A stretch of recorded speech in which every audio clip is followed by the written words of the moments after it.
My favorite website on the internet has always been Goodreads. I shouldn't say always been. It's what I remember always being my favorite website.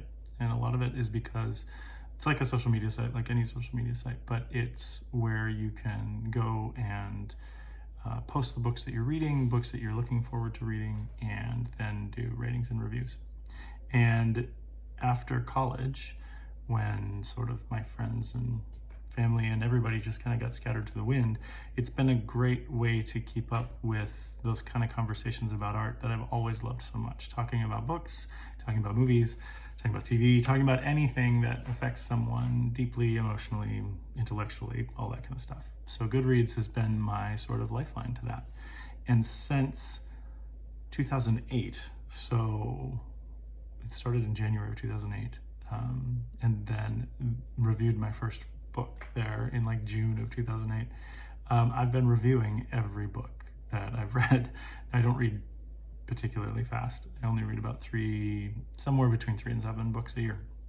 But I always post a review with all the books I've read. And so this year, in an effort to create more and to get the voices out there and talking about art again and in the way that I like, I decided that every week I'm going to talk about a review of one of the books that I read, starting from the first one that I did back then in 2008. Right now there's 112, and I'll keep reading a little bit as it goes, but there's 112, so it's going to be a couple years.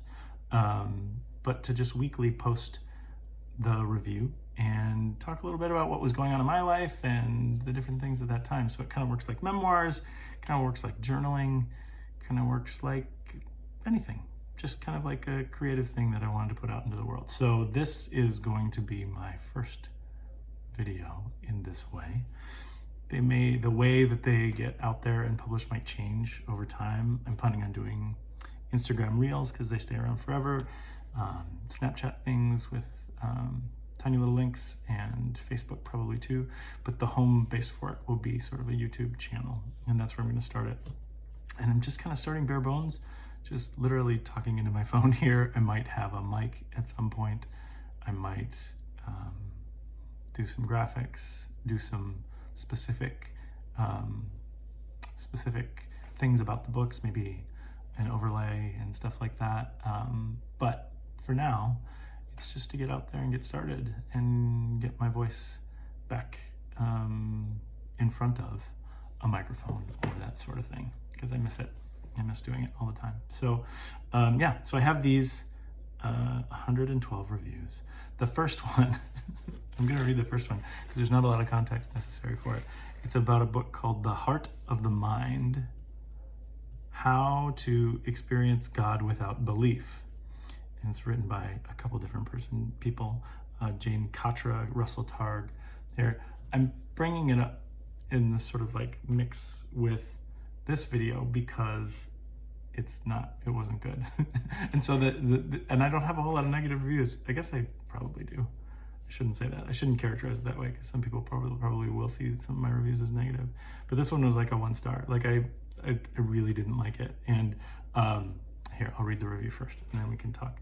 I actually chose to put this one down. I was reading it for research on a project, and while there is much information on what average people would call paranormal experience, there's very little on religion specifically. The authors really use it as a way to promote their practices of New Age spirituality. It can work in other formats, but here, when they try to scientifically show the results of meditative behaviors and psychic phenomena, it comes off as incomplete, biased, and preachy. Exclamation marks are rampant as well, and in this type of nonfiction, they show me a weakness in argument and are a major pet peeve of mine, which is still true. Although I use a lot more expressive punctuation and emojis than I ever would have in 2008, because now the way that conversations have shifted into digital formats, it almost seems like it's necessary to infuse emotion into what we're doing. But again, in a book like this, it's nonfiction, or it's meant to be nonfiction. Exclamation marks in nonfiction are confusing to me. it shows a weakness in argument, I guess, is my point there. So yeah, I said that I was doing it for research on a project. I don't remember the project. I do remember that I got the book as like swag from when I worked at a newspaper. I worked at the Desert Sun in Palm Springs, and I think it was like a white elephant gift that I was able to go with. And I love books. That's part of the reason why I'm doing it. So I took it and I read it. But I do remember not learning anything, and that's why I created a 1-star review for it, 1 star out of 5. And it's just something to talk about at the beginning. But there's a whole lot of books here, and a lot of books that a lot of people have read. So I'm hoping to connect with people who have read certain books that are on this list and to talk about them, because that's kind of like my favorite thing to do. Not just books, but movies, like I've done in the next reel, and with the podcast that I join over at thenextreel.com. And anything, really talking about art. That's what I want to do. I want to start the conversation about art, because it's kind of my favorite thing to do. So putting this out there as just something to start talking. And if anyone wants to talk about it, reach out, because it's fun.